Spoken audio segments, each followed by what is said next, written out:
Hello friends, welcome back or welcome to And It All Is Art. My name is Angela and this is part 8 of a series of potion making videos that I have been putting together for a witchy apothecary display that I'm planning for Halloween 2026. I have these beads that are very much like a dragon scale kind of shape and I think texture. And then I also have these little gold circles that are from a balloon from a party at my husband's work. And he went around and collected some of these for me to use in my crafts. So I thought that was very sweet and I'm going to use them as dragon scales.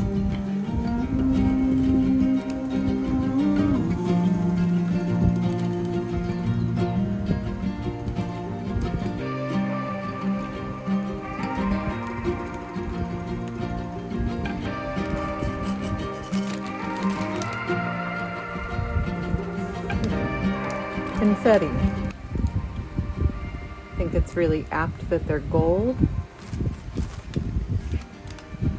Some of you may have seen the past Halloween videos where I share our front entryway, and we are huge Tolkien fans and have a little collection of Tolkien books and poster and some other things that reflect the Lord of the Rings and the Hobbit. So having the gold dragon scales is very appropriate for our front entry, which is where this witchy apothecary display is going to go. The Lord of the Rings and the Hobbit are very dear to me. This is my first attempt at a self-swirling potion, which is why I'm working with magnets. And I will link the video for the inspiration for this project down below. The channel is called Wicked Makers, and they have a video with a self-swirling potion tutorial. Not gonna lie, it did not turn out the way I wanted it to or thought it would. So stay tuned for that. And hopefully that's enough magnetic power to swirl these confetti in the liquid once that's there. Okay, I just rewatched the video. I made a puddle of hot glue. And I stuck those down in and then glue them on the top. And so once that's dry, that'll pop down in, and this should keep it fairly centered, is the hope. But this is our first try, and there's a learning curve. While that's drying, let's go ahead and make our potion, the liquid part of the potion. Get a good little amount. And for the dragon scales, I was thinking like a deep red. But I'm going to start with this coral red.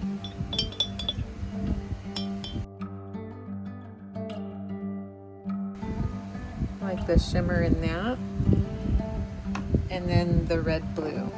And we're going to see what that does. We need to add the glycerin. Can't forget that. And I always say about 1 to 2 tablespoons. The more you do, the thicker it gets, of course, and the slower your swirl. There's something in there.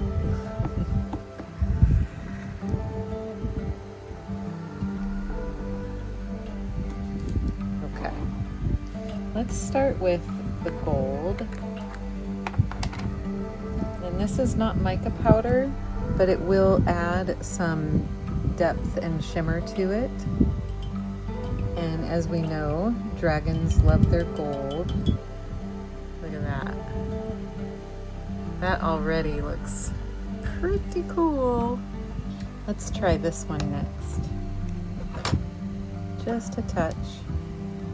I don't want to overpower it. Oh, yeah. Look at that. Wow. I want to insert a little clip of Owen Wilson right here. Holy moly, everybody. Oh my goodness. I'm gonna be brave and add just a tiny bit more of that beautiful purpley one. Holy smokes.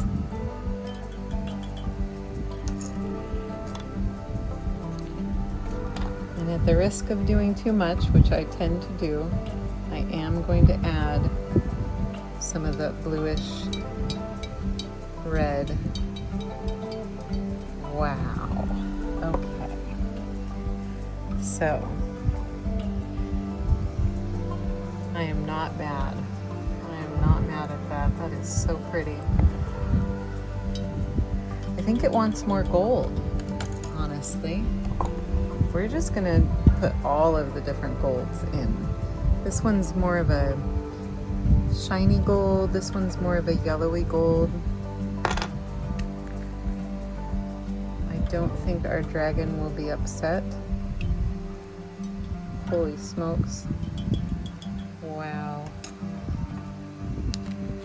Okay.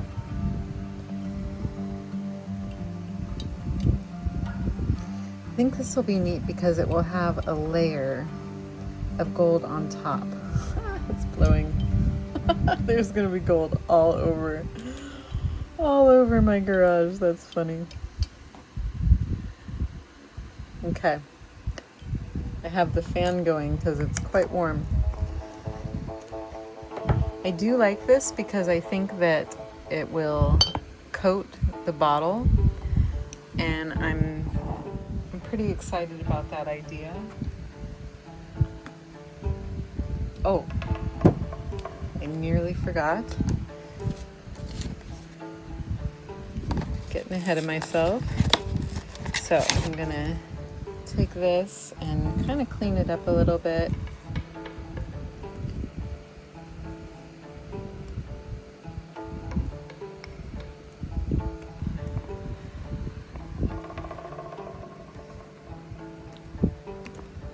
Success. Let's get this lovely golden potion.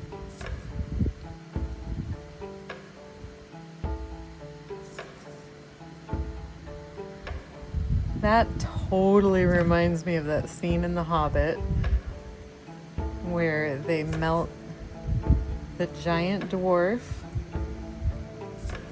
in the Lonely Mountain,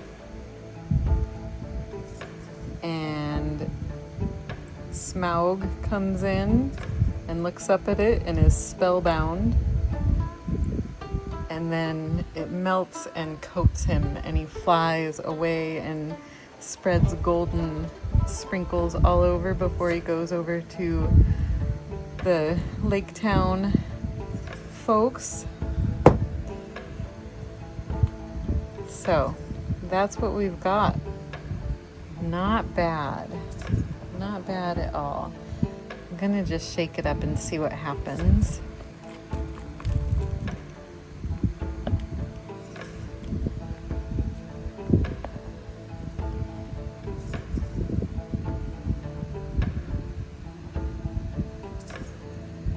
I really love how that gold is coating the top of it, and it just looks molten, and I think that suits it perfectly. Also, the jar is molten now. So now I'm going to clean the neck of that jar out and dry it. Some super glue for that cork.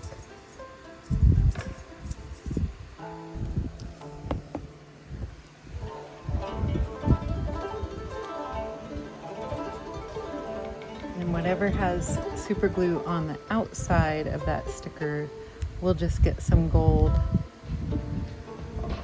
paint or mica powder to kind of age the bottle. I'm loving the way those confetti are kind of coming down the side of the bottle. Oh my goodness. Oh my goodness. Everybody, oh my goodness. Look at that. Once it's on top of the book that has the battery, the little battery pack and the little battery operated motor, this should spin. This should swirl on its own.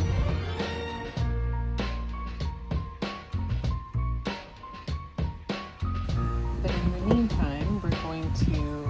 off the neck of that bottle and get our sealing wax on.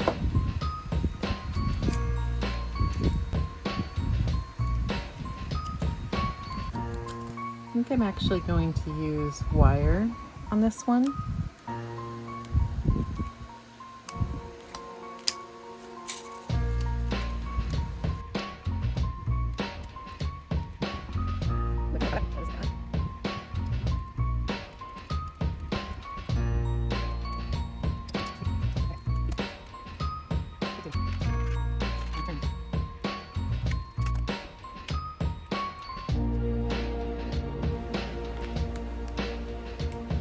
And once that one is there, I'm going to twist this one around and get my pliers. It doesn't need to be perfect because it is a potion. I think that will stay.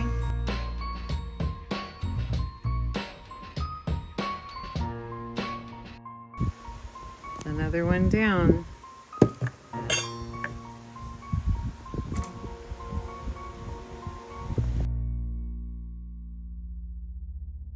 For the Deadly Nightshade potion, I'm going to use a combination of blackish green and brown. And I'm going to start light.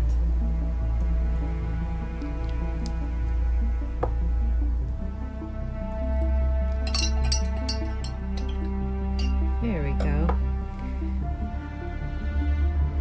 That's a pretty good Deadly Nightshade color. Oh, I forgot the glycerin.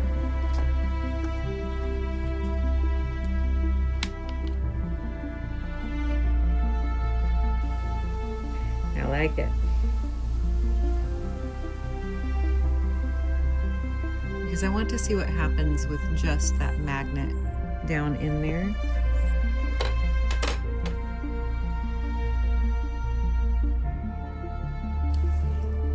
I think for the Deadly Nightshade, we're going to use black waxed linen thread.